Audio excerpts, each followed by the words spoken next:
Good morning everybody. मैं परिधि गुप्ता। आज हम class 12th chapter 2 accounting of partnership में capital account of partnership firm के बारे में डिस्कस करेंगे। कैपिटल अकाउंट ऑफ पार्टनर्स को हम दो तरीके से बना सकते हैं। इसको बनाने की दो मेथड्स हैं, फिक्स कैपिटल मेथड और फ्लक्चुएटिंग कैपिटल मेथड। ये मैं हिंदी और इंग्लिश मीडियम दोनों के लिए ही बता रही हूँ, क्योंकि जब भी हम अकाउंटिंग ट्रीटमेंट करते हैं तो वो इंग्लिश में ही होता है, तो हिंदी मीडियम वाले भी इसे ध्यान से देखें। दो तरीके से हम पार्टनर्स के कैपिटल अकाउंट को मेंटेन कर सकते हैं, एक फिक्स कैपिटल मेथड के थ्रू और एक फ्लक्चुएटिंग कैपिटल मेथड के थ्रू। इसके पहले हमने इनमें डिफरेंस देखा है। इसमें मैं आपको फ्लक्चुएटिंग कैपिटल मेथड के बारे में बताऊंगी कि फ्लक्चुएटिंग कैपिटल मेथड से पार्टनर्स के कैपिटल अकाउंट को कैसे मेंटेन करेंगे। सबसे पहली बात कि in this method only capital account is open. इस मेथड में से केवल एक ही अकाउंट बनाया जाता है, जो है कैपिटल अकाउंट ऑफ पार्टनर्स। दो अकाउंट नहीं बनाए जाते, जो हम डिफरेंस में पढ़ चुके हैं।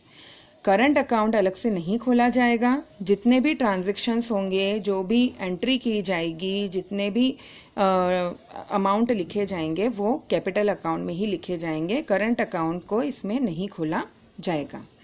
अगला है कौन कौन से आइटम्स, कौन कौन सी एंट्रियां हमारी होगी इस मेथड में। सबसे पहले तो अगर कोई पार्टनर कैपिटल लेके आता है, उसको हम इसमें एंट्री करेंगे। अगर कोई पार्टनर कैपिटल विड्रॉ करता है तो वो हम यहाँ पर लिखेंगे। साल के बीच में पार्टनर अगर कोई नई कैपिटल लेके आ रहा है, उसको हम एडिशनल कैपिटल बोलते हैं, वो हम पार्टनर के अकाउंट में लिखेंगे। अगर किसी पार्टनर को सैलरी, कमीशन या बोनस दिया जा रहा है, मान लीजिए दो पार्टनर हैं, दोनों में से एक को सैलरी मिल रही है, तो जिसको सैलरी मिल रही है उसी के खाते में, उसी के अकाउंट में अमाउंट लिखा जाएगा। अगर दूसरे को नहीं मिल रही है तो उसके अकाउंट में सैलरी का अमाउंट नहीं आएगा। बट अगर जितने पार्टनर हैं सभी को सैलरी, कमीशन, बोनस मिल रहा है, तो सभी के अकाउंट में अमाउंट लिखा जाएगा। Interest on partners capital. अगर पार्टनर ने कैपिटल लगाई है और उसके बारे में क्वेश्चन में मेंशन किया गया है कि पार्टनर्स की कैपिटल पर उनको इंटरेस्ट दिया जा रहा है, अब वो कितना % दिया जाएगा वो आपको क्वेश्चन में बताया जाता है। तो कैपिटल पर उनको इंटरेस्ट दिया जाएगा।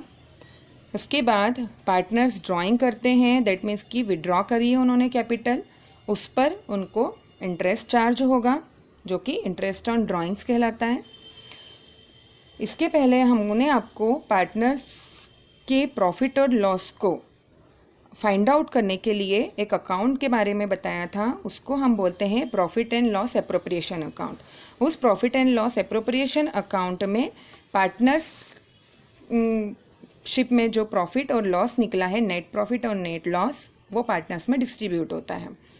तो profit and loss appropriation account बनाने के बाद जो भी प्रॉफिट या लॉस निकलेगा वो भी इसी अकाउंट में, कैपिटल अकाउंट में लिखा जाएगा। अब हम इसका फॉर्मेट देखते हैं। ये है हमारा format, partners capital account in fluctuating capital method. एक ही अकाउंट मेंटेन करना है। जितनी भी हमारे आइटम्स हैं वो सारे सिंगल अकाउंट में आएंगे और उस अकाउंट का नाम है पार्टनर्स कैपिटल अकाउंट। सभी ने 11th में पर्सनल अकाउंट बनाना सीखा है, लेज़र अकाउंट बनाना सीखा है। पार्टनर्स भी पर्सनल में ही आते हैं, लेज़र अकाउंट मेंटेन होता है अकाउंट बनाने के लिए। तो आपको जैसे पता है कि लेज़र अकाउंट में अकाउंट को 2 पार्ट्स में डिवाइड किया जाता है, debit side and credit side. Date, particular, general folio, amount, same in credit side, date, particular, general folio, amount. Hindi medium वालों को भी इसी तरीके से अकाउंट बनाना है और वो उनको इंग्लिश में ही लिखेंगे। Debit side and credit side आपको मेंशन करना है। सबसे पहले हम एंट्री करेंगे बैलेंस ब्रॉट डाउन। अगर ऑलरेडी फर्म एग्जिस्ट है और पार्टनर हैं तो कैपिटल भी होगी, तो जो पुरानी कैपिटल है उसको हम यहाँ पर नेक्स्ट ईयर बैलेंस लिखेंगे। अगर हम मान लीजिए ये 20 चल रहा है, तो 2019 का एंड दिसंबर में एंड में जो बैलेंस बचा है वो 2020 का ओपनिंग बैलेंस हो जाएगा पार्टनर्स की कैपिटल का। तो हम यहाँ पर उसको मेंशन करेंगे। अगर 2 पार्टनर हैं तो अमाउंट के आपको 2 कॉलम बनाने हैं, 3 पार्टनर हैं तो अमाउंट के 3 कॉलम बनेंगे और उन पार्टनर्स का नाम मेंशन हो जाएगा। मान लीजिए ए बी सी, तो ए बी सी, तो तीनों के आपको अमाउंट में 3 कॉलम बनाने हैं। इसके बाद अगर कोई पार्टनर साल के बीच में कोई फ्रेश या नई कैपिटल ला रहा है तो उसको हम बाय बैंक या बाय कैश के से मेंशन करेंगे। नेक्स्ट, अगर पार्टनर्स को सैलरी पे हो रही है तो सैलरी का अमाउंट उनके अकाउंट में आएगा। अगर किसी एक पार्टनर को सैलरी मिल रही है तो हम उसी के कॉलम में अमाउंट लिखेंगे, नेक्स्ट पार्टनर के कॉलम में अमाउंट नहीं लिखेंगे। कैपिटल पर इंटरेस्ट चार्ज किया है पार्टनर्स को तो इंटरेस्ट मिलेगा पार्टनर्स को, तो इंटरेस्ट ऑन देयर कैपिटल। जितनी भी उनकी कैपिटल है इंडिविजुअल पार्टनर की, जो भी रेट ऑफ इंटरेस्ट आपको कैपिटल का दिया हुआ है वो आपको कैलकुलेट करके लिखना है। पार्टनर को कमीशन मिल रहा है। अगर कोई पार्टनर फर्म के लिए एक्स्ट्रा काम करता है या फर्म को कोई बेनिफिट देता है और एग्रीमेंट के टाइम पर ये डिसाइड किया गया है कि इस तरह से कोई एक्स्ट्रा काम या फिर कोई अलग से बेनिफिट दिलाने के लिए पार्टनर को अलग से कमीशन मिलेगा, तो वो कमीशन भी पार्टनर को पे होगा। Now profit and loss. Profit and loss appropriation account बनाने के बाद जो नेट प्रॉफिट और नेट लॉस हमको मिलेगा वो पार्टनर्स में डिस्ट्रीब्यूट होगा। उस अकाउंट में अगर प्रॉफिट हुआ है तो हम उसको डेबिट साइड लिखेंगे by profit and loss account profit, और वो पार्टनर्स में लिखा जाएगा अमाउंट में।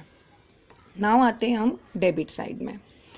अगर पार्टनर्स विड्रॉ करते हैं अमाउंट या गुड्स फर्म से तो वो ड्राइंग कहलाती है क्योंकि वो उनके पर्सनल यूज़ के लिए है। अगर पर्सनल यूज़ के लिए वो फर्म से अमाउंट या गुड्स जो भी विड्रॉ कर रहे हैं उतना अमाउंट उनके अकाउंट में लिखा जाएगा। अब उन्होंने ड्राइंग करी है तो इंटरेस्ट भी चार्ज होगा, तो इंटरेस्ट ऑन देयर ड्राइंग्स। कितना इंटरेस्ट लग रहा है वो आपको क्वेश्चन में मेंशन किया जाएगा और उनकी ड्राइंग्स पर आपको इंटरेस्ट कैलकुलेट करके अमाउंट लिखना है। नाउ प्रॉफिट एंड लॉस, यहाँ पर हम लॉस लिखेंगे। प्रॉफिट एंड लॉस एप्रोप्रिएशन में अगर प्रॉफिट हुआ तो क्रेडिट साइड में, बट अगर लॉस हुआ तो वो डेबिट साइड में मेंशन होगा। नाउ सारी एंट्रीज करने के बाद अब हम हमारे अकाउंट को बैलेंस करते हैं। बैलेंस करने के लिए हमें क्या चाहिए, दोनों साइड के total.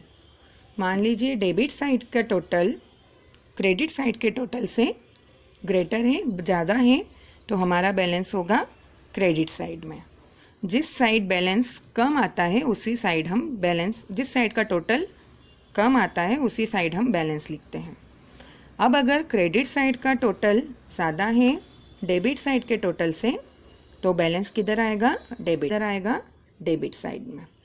And this balance is the capital, new capital for the next year capital of the partners. और ये जो बैलेंस होगा ये पार्टनर्स की कैपिटल कहलाएगी जो कि नेक्स्ट ईयर ट्रांसफ़र होगी। ये हमारा पार्टनर्स कैपिटल अकाउंट है। Thank you.